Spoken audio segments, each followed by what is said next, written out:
huu ambao niko nao. Today I will not drink from the cup of bitterness. I will not drink from the cup of bitterness, but I must pour hope to my people.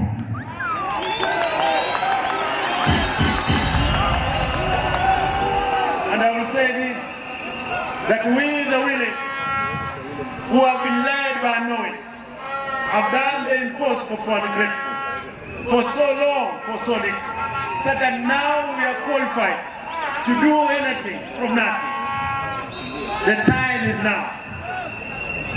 The good people of Kisii, nikubalie nisema haya kwa Kiswahili. I know while I was away, there were many things happening. And as I said, I don't want to drink from the cup of bitterness, but I want to thank my staff, the county Kisii staff. Thank you, my brothers and sisters. Mimi nilipokuja kwa ofisi nilikuwa mkali. Nilikanyaga zile pipe zote ambazo watu walikuwa wanaiba nazo. Leo hii ile pesa nilisimamisha, ndio mnaona imeakisha hizi mataa hapa.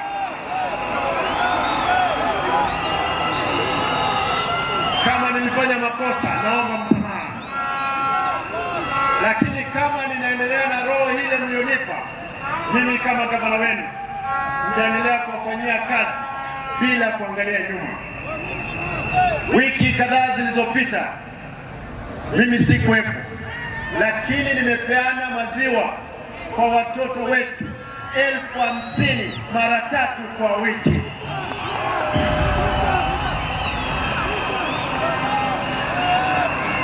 Wiki ijayo, kabla sijasema mambo ya wiki ijayo, Mungu akipenda, mwezi wa 8, watoto wetu wa kidato cha darasa la kwanza na la pili wafuatao 65,000 pia wataanza kukunywa maziwa.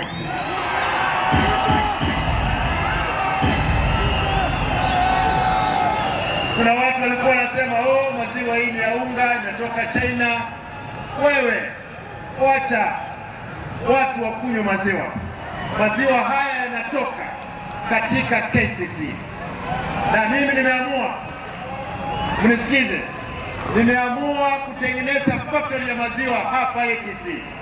Mungu akisema, mwaka ujao wakulima wetu tutanunua maziwa kutoka kwao. Hayo maziwa ndio yatatengenezwa watoto wetu wakunywe.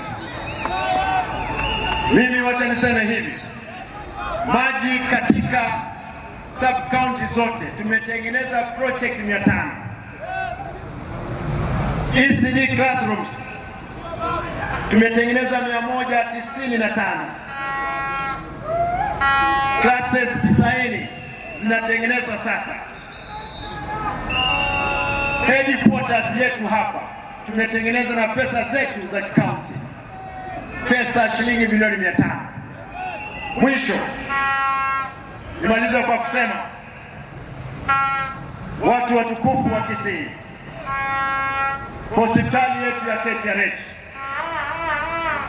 na wacha niseme hivi, walimu 900 tuliandika wao ni permanent and pensionable terms.